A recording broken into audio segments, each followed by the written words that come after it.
I think the stigma for seeking help is, a lot of it is just irrational thinking.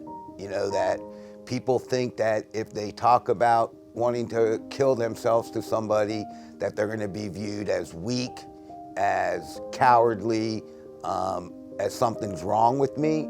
And it will affect their military career if they tell somebody that they want to commit suicide. And those stigmas, you know, make it hard for people to reach out for any kind of mental health counseling. The other stigma that's associated is, you know, the individual thinks that there's something wrong with them, that they're wanting to suicide. In their minds, they're telling themselves, why am I feeling this way? I shouldn't feel this way. And then they talk themselves out of reaching out because now they're ashamed of having these thoughts. And that stigma makes it really difficult for individuals to verbalize to somebody in their life, I'm struggling.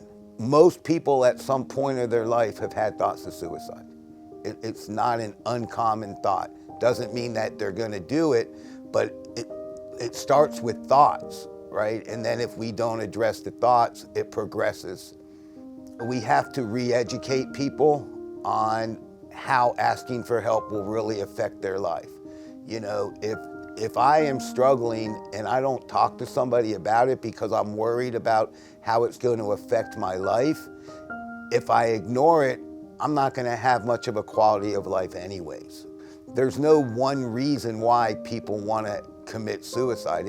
And if we think there is, we're limiting ourselves. Growing up is hard. Growing up in the middle of COVID, growing up thousands of miles away from your loved ones and your familiarity is really hard, you know? And so it's hard because it's supposed to be hard. It's supposed to have challenges. And just allowing yourself to be human. You are okay and you're allowed to not always be okay. If somebody verbalizes thoughts of suicide, our goal is not to tell them not to do it. What the goal needs to be is, how can we keep you safe for now? And how can we get you plugged into the resources that you need to ensure that you don't commit suicide?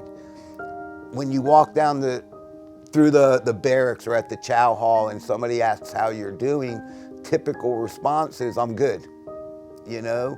And so if I'm gonna ask you how you're doing, I wanna be mindful of sticking around to hear your answer and not expect you to tell me that you're squared away.